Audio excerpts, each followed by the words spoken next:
नमस्कार, आप देख रहे हैं कुबेर संदेश और मैं आपके साथ तरलिंग सलूजा। आइए आज हम बात करते हैं नीमच की। कांग्रेस पार्षद योगेश प्रजापति से आज लीज नवीनीकरण और योजना क्रमांक 3436 को लेकर हुई खास चर्चा। इसमें उन्होंने बताया कि परिषद की पहली बैठक में सबसे बड़ा मामला लीज नवीनीकरण का सामने आया था, जिसमें 300 लीज नवीनीकरण आए थे, जिसमें से अभी तक किसी का भी कोई हल नहीं हुआ है। और साथ ही में जो इन्होंने नए नियम बनाए हैं उसके अंदर जनता को उलझा दिया गया है। वही योजना क्रमांक 3436 को लेकर योगेश प्रजापति ने आरोप लगाए। बताया कि योजना क्रमांक 34 भूखंड क्रमांक 211 व योजना क्रमांक 14-2 भूखंड नंबर 124 की सूचना एक साथ प्रकाशित की गई, जिससे कि लोग भ्रमित रहे। वही पार्षद प्रजापति ने कहा कि इन जैसे अधिकारियों पर कार्रवाई होनी चाहिए। वहीं इस संबंध में जब भाजपा पार्षद जिनेंद्र जीनू मेहता से चर्चा करी गई तो उन्होंने कहा कि योजना क्रमांक 3436 को लेकर मैंने पत्र जारी करा है कि रिकॉर्ड फाइल कैसे घूमी और जिसके संरक्षण में ये फाइल थी उसके ऊपर सख्त कार्रवाई हो, ताकि आगे से किसी प्रकार की कोई भी ढिलाई अधिकारी द्वारा नहीं करी जाए। वहीं साथ ही में उन्होंने बताया कि शहर के कई और अन्य प्रकरण जो कि लंबे समय से पेंडिंग पड़े हैं, परंतु उनका कोई निराकरण नहीं हुआ है, और जो कि ये 2 क्रमांकों के जो प्रकरण सामने आए हैं उसके अंदर जल्द सुनवाई हो गई है, जिसकी कल्पना नहीं की जा सकती है। देखिए पूरी खास खबर। अभी देखा गया 3 महीने से जो नगर पालिका के अंदर परिषद बैठक हुई, उसके अंदर सबसे महत्वपूर्ण मुद्दा जो लीज नवीनीकरण का आता है उसको लेकर क्या कुछ हल हुआ अभी तक और क्या कुछ ये पूर्ण मांग? नगर पालिका परिषद नई परिषद बने हुए 100 दिन हो चुके हैं और 6 तारीख के दिन नगर पालिका अध्यक्ष ने 6 जुलाई के दिन शपथ ली थी। आज 3 माह और 10 दिन ऊपर निकल चुके हैं। 100 दिन नगर पालिका अध्यक्ष के कार्यकाल को हो गया है और हमारी नई परिषद को 100 दिन हो गए हैं। 100 दिन में अगर सबसे बड़ा कोई मामला आया था तो लीज नवीनीकरण का मामला आया था। लीज नवीनीकरण के प्रस्ताव के अंदर नगर पालिका अध्यक्ष की नासमझी और भाजपा की बहुमत की नासमझी की वजह से आज शहर के 300 लोगों को उलझा दिया गया है। आप देखिए कि 2 माह पूर्व 16 सितंबर के दिन नगर पालिका परिषद की पहली मीटिंग हुई थी, जिसके अंदर सबसे बड़ा मामला था तो लीज नवीनीकरण का था। लीज नवीनीकरण के मामले में जब परिषद में कांग्रेस के पार्षदों ने उस पर चर्चा करना चाहिए तो भाजपा के पार्षदों ने तांडव कर चर्चा करने से रोका गया और बिना प्रस्ताव पे चर्चा करे, बहस करे, उसको झूठी प्रोसीडिंग लिखकर पास बताया गया। आप देखिए कि झूठी प्रोसीडिंग लिखकर पास भी बता दिया और उस पर नगर पालिका में जजिया कर की तरह, जो पहले अंग्रेजों के समय में कुछ अलग से कर लगाया जाता था, अगर अलग से कोई नियम बनाए जाते थे जो जनता के हित के नहीं होते थे, उस तरह का नियम बनाकर और जनता को उलझा दिया गया है। आप नगर पालिका अध्यक्ष जी पहली परिषद में ही फेल हो चुकी है, जिसका सीधा साधा उदाहरण आपके सामने ये है कि 300 लीज नवीनीकरण में से आज दिनांक तक एक भी लीज नवीनीकरण नहीं हुआ है। वहीं बीजेपी के सभापति मनोहर मोटवानी द्वारा लीज नवीनीकरण के प्रस्ताव के बाद कहा गया था, आपके मार्फत ही बाइट में कहा गया था कि हमने दिवाली का तोहफा जनता को दिया है, और कांग्रेस के पार्षद चिल्ला रहे थे।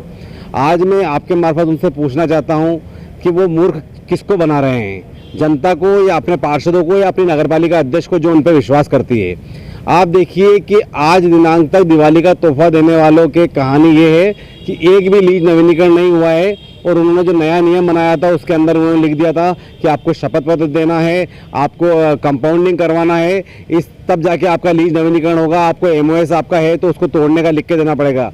तो जनता के हित में कानून बनने की बजाय जनता के अहित में कानून बना है। हम उस टाइम कह रहे थे कि व्यावसायिक लोगों को अलग कर दीजिए, आवासीय लोगों को अलग कर दीजिए, और व्यावसायिक जिन्होंने आवासीय पे व्यावसायिक बना लिया उस पर अलग से कार्रवाई करिए। लेकिन नगरपालिका अध्यक्ष जो है वो भूमाफियाओं के साथ घिरे हुए हैं और उनका सभापति भी खुद भूमाफिया है। इसके कारण ये है कि व्यावसायिक लोगों को फायदा देने के चक्कर में उन्होंने इस तरह का कानून बना दिया, जिससे सारी जनता परेशान हो चुकी है और आज उलझ चुकी है।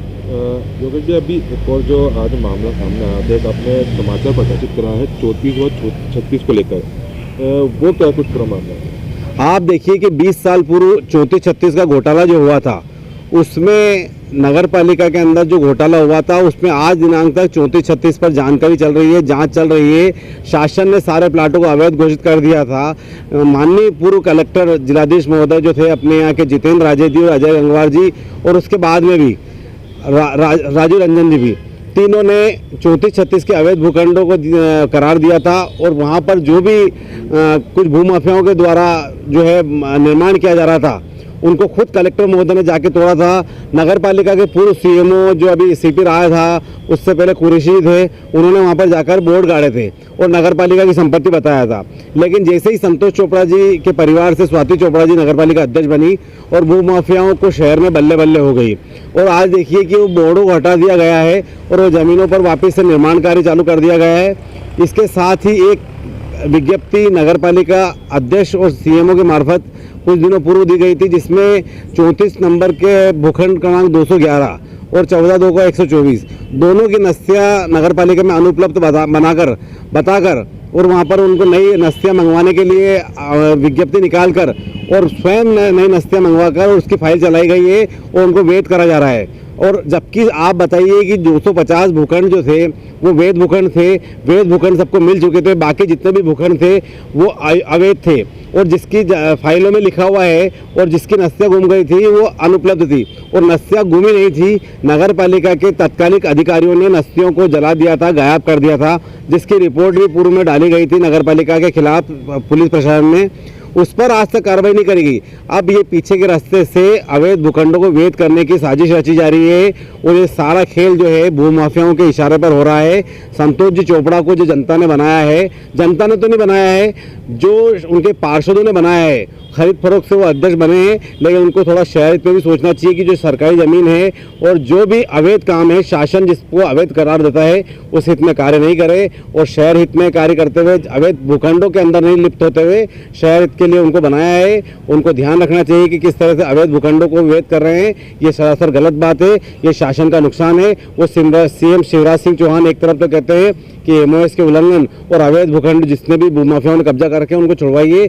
उन्हीं के कार्यकाल के अंदर देखिए कि उन्हीं भाजपा परिषद के अंदर संतोष जी चोपड़ा अवैध भूखंडों पर कब्जा करवा रहे हैं और ये देखना चाहिए स्वाति जी चोपड़ा जी को कि किस तरह से अवैध भूखंडों को रोकना है, इस पर कार्रवाई करनी चाहिए।